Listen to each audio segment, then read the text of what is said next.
Olha só, hoje a gente vai mergulhar num texto antigo que é, nossa, poderosíssimo, mas que muita gente talvez nem conheça, o livro de 2 Esdras. E pode até parecer que é só sobre visões do fim do mundo, sabe? Mas no fundo mesmo, o que pulsa ali é uma angústia, uma dor profunda sobre o que é justiça. É uma pergunta que, sério, atravessa os séculos e chega até nós. Para a gente sentir o impacto real desse livro, vamos tentar entrar na pele do profeta Esdras. Pensa só, faz 30 anos que a cidade dele, Jerusalém, foi destruída. Ele está no exílio, vivendo na Babilônia e o que ele vê? Ele vê o império opressor prosperando, cheio de riqueza, mas também de maldade. E aí, olhando para tudo aquilo, ele lança uma pergunta que rasga a alma de verdade. Será que o que eles fazem é melhor do que o que o meu povo fazia? Bom, vamos a fundo nisso. O Esdras, ele tá atormentado por uma questão que, convenhamos, todo mundo em algum momento da vida já se fez. Por que que a gente boa sofre, enquanto quem faz o mal parece se dar bem? Só que para ele isso não é uma filosofia abstrata, sabe? É a realidade dura, cruel que ele está vivendo na pele todo santo dia. E essa dor do Esdras, ela é maior do que o sofrimento dele individual. O que ele está fazendo, na verdade, é colocar a própria justiça divina em xeque. É como se ele dissesse: olha, eu conheço a história do meu povo, eu sei das promessas que foram feitas, e agora eu vejo destruição, eu vejo exílio. Como é que uma coisa bate com a outra? Simplesmente não faz sentido. Como isso pode ser justo? E a resposta que o Esdras recebe, bom, ela não é nada direta. Não é uma explicação bonitinha, preto no branco. Pelo contrário. O que o texto apresenta é uma acusação fortíssima, que na verdade reconta toda a longa história de desobediência do povo de Israel. E o mais chocante é que essa desobediência acontecia mesmo com Deus cuidando deles o tempo todo. O texto vai, então, desfiando uma lista de milagres, de intervenções divinas. Pensa bem, a libertação do Egito, a travessia do deserto, a chegada na Terra Prometida. Em cada um desses momentos, Deus está ali, presente. Mas o que o texto mostra é um padrão que se repete. De um lado, a graça divina, do outro, a rebelião e, principalmente, o esquecimento humano. E essa imagem, gente, ela é de uma força absurda, porque a metáfora da galinha, com os pintinhos, é a imagem máxima de cuidado, de proteção, de intimidade. Por isso que a conclusão é tão devastadora. Fica claro que o sofrimento do povo não é uma coisa aleatória, não é azar. É a consequência direta de uma aliança que foi quebrada. Beleza, com esse pano de fundo histórico bem estabelecido, a história dá uma virada. A gente entra agora no coração filosófico do livro, que é o diálogo entre o Esdras e um anjo, o anjo Uriel. E o curioso é que o Esdras vai atrás de respostas, mas o que ele acaba recebendo são mais perguntas. E é aqui que a coisa fica muito interessante. O Uriel, o anjo, ele não dá a resposta que o Esdras quer ouvir. Em vez disso, ele faz algo muito mais radical. Ele questiona a própria pergunta do Esdras. O argumento do anjo é basicamente: a sua capacidade de entender as coisas como ser humano é muito, mas muito limitada. Para provar o ponto dele, Uriel lança uns desafios que são pura poesia, mas impossíveis de cumprir. A lógica é muito simples e direta. Olha, se vocês humanos não conseguem nem entender direito as coisas mais básicas do mundo de vocês, o fogo, o vento, o tempo que passa, como é que vocês ousam achar que podem entender a mente, os planos do Altíssimo?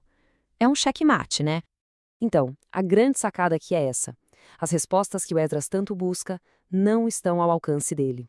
Não porque Deus seja inacessível, mas porque a capacidade de uma mente humana, mortal, simplesmente não dá conta. A nossa lógica tem um limite, e a justiça divina opera numa escala que vai muito além desse limite. Ok, se uma resposta lógica, direta, está fora de questão, como é que o conhecimento vai ser passado então? De outra forma. O anjo Uriel muda a tática e concede a Esdras uma série de visões. São visões cheias de símbolos, superpoderosas, que falam sobre o futuro. A ideia agora não é mais explicar a verdade, mas sim mostrar. A primeira visão começa de um jeito com que o Esdras consegue se identificar na hora. Ele vê uma mulher. E essa mulher está chorando, assim, desconsolada pela morte do seu único filho.